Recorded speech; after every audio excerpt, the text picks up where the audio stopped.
নমস্কার বন্ধুরা, Bengali recipe চ্যানেলে সবাইকে স্বাগত। আজ আমি নিয়ে এসেছি নতুন একটি রেসিপি, চিংড়ি মাছ দিয়ে শোলা কচু।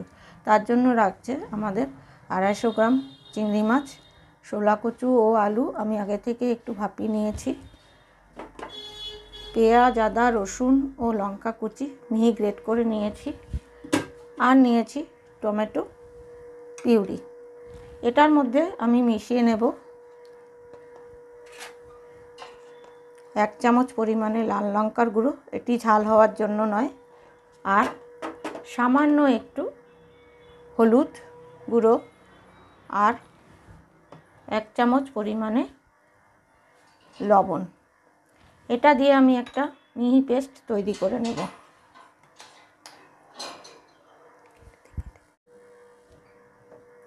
গ্যাসের ফ্লেমটা অন করে আমি একটি কড়াই বসিয়ে দিলাম। কড়াইতে দিয়ে দিলাম 2 টেবিল চামচ সর্ষের তেল। এবার তেলটা আমাকে গরম করে নিতে হবে ভালো মতো, না হলে মাছ কড়াইতে লেগে যাবে।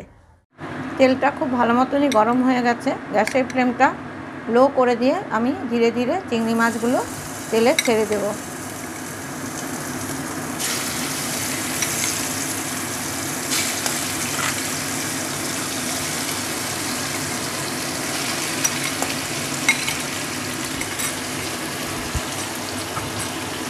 হালকাভাবে একটু ভেজে নিতে হবে চিংড়ি মাছগুলোকে, মিডিয়াম টু লো ফ্লেমে।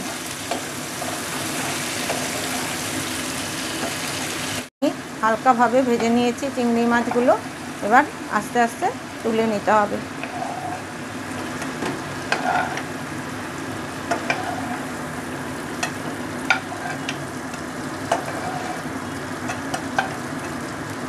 এবার ওই তেলেই আবার দিয়ে দিলাম সামান্য একটু সর্ষের তেল।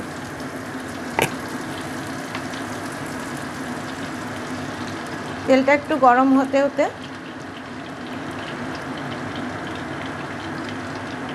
গরম হয়ে গেলে এবার দিয়ে দেব আগে থেকে যে কুচিয়ে রেখেছিলাম পেঁয়াজ, আদা, রসুন এবং লঙ্কা, সেটা তেলের মধ্যে ছেড়ে দিলাম।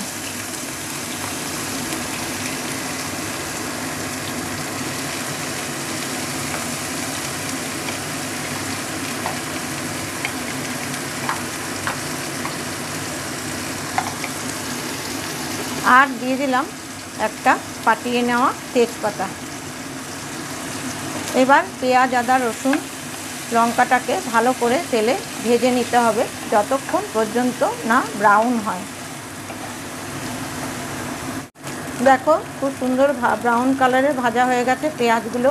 পেঁয়াজ, রসুন এবং লঙ্কা কুচি, আদা কুচি সব ভালো করে ভাজা হয়ে যাওয়ার পরে আমি এর মধ্যে দিয়ে দিচ্ছি আগে থেকে মিশিয়ে রাখা এই পেস্টটা, যেটার মধ্যে টমেটো, লাল লঙ্কার গুঁড়ো এবং হলুদ আছে আর লবণ আছে।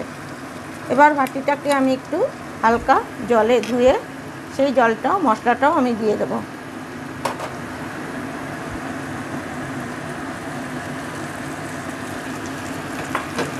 এবার আবার একটু নেড়ে চেড়ে নিচ্ছি, নিয়ে ভালো করে মশলাটাকে কষিয়ে নিতে হবে।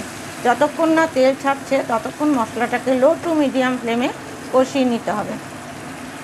এবার আমি দিয়ে দিচ্ছি আগে থেকে ভাপিয়ে রাখা কচু এবং আলুটা। কচু আর আলু দিয়ে ভালো করে মশলাটাকে লো ফ্লেমে রেখে মিশিয়ে নিতে হবে। যদি একটু তোমাদের জল প্রয়োজন হয় মেশানোর জন্য তাও দিতে পারো। এবার যতক্ষণ না পর্যন্ত মশলা এবং কচু আলু মিশিয়ে যেই হলো সেটা যতক্ষণ না তেল ছাড়ছে ততক্ষণ আমাকে এটা একটুখানি লো ফ্লেমে রেখে ঢাকা দিয়ে রাখতে হবে। এবার আমি আবার ঢাকা সরিয়ে কচু আলুটাকে একটু নেড়ে নিচ্ছি। নেড়ে হালকা তেল ছাড়তে শুরু করেছে। এবার আমি দিয়ে দেব 1 কাপ পরিমাণে গরম জল। তোমাদের যদি আর একটু বেশি ঝোল ঝোল খেতে ইচ্ছা করে তাহলে তোমরা একটু বেশি ঝোলও দিতে পারো, সেক্ষেত্রে তোমাদের একটু লবণটা দেখে নিতে হবে, টেস্ট করে নিতে হবে। এবার আমি এটাকে একটু ঢাকা দিয়ে রাখবো যতক্ষণ পর্যন্ত না জলটা ফুটছে, তরকারিটা ফুটছে। এবার আমি ঢাকাটা সরিয়ে নিলাম, অলমোস্ট জলটা ফুটেই গেছে। এবার আমি দিয়ে দেব ভেজে রাখা চিংড়ি মাছ। চিংড়ি মাছটা দিয়ে ভালো করে নেড়ে চেড়ে নিতে হবে।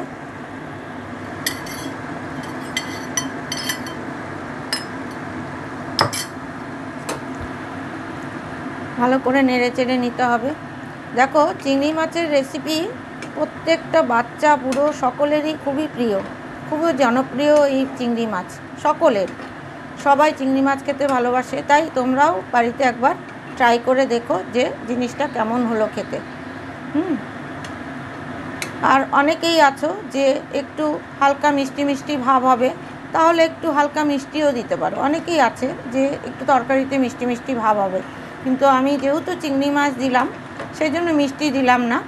এবার গ্যাসের ফ্লেমটাকে বাড়িয়ে দিলাম, বাড়িয়ে ভালো করে নেড়ে চেড়ে এবার আমি দিয়ে দেব 1 চামচ পরিমাণে গরম মশলার গুঁড়ো। গরম মশলার গুঁড়ো দিয়ে ভালো করে নেড়ে চেড়ে আমার দেখো তরকারিটা প্রায় হয়েই গেছে। হ্যাঁ, এবার আমি একটু স্ট্যান্ডিং টাইমে গ্যাসের ফ্লেমটা অফ করে স্ট্যান্ডিং টাইমে ঢাকা দিয়ে রাখছি। হয়ে গেল আমাদের চিংড়ি মাছ দিয়ে শোলা কচু দিয়ে তরকারি। দেখো, স্ট্যান্ডিং টাইমে রাখার পরে এবার মাছটা আমি তুলে নিচ্ছি। এই মাছটা তোমরা ডিনারে লুচি পরোটার সাথেও খেতে পারো, রুটির সাথেও খেতে পারো, আবার লাঞ্চে ভাতের সাথেও খেতে পারো। এই রেসিপিটা যেমন সুস্বাদু তেমনি দেখতেও খুব সুন্দর হয়েছে।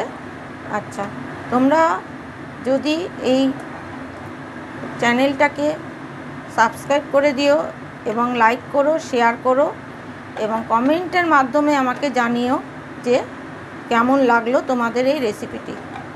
আরও নতুন নতুন যদি অন্য কোনো রেসিপি তোমরা দেখতে চাও তাহলেও আমাকে কমেন্টের মাধ্যমে জানিও, আমি চেষ্টা করব তোমাদের সামনে তুলে ধরতে। ধন্যবাদ।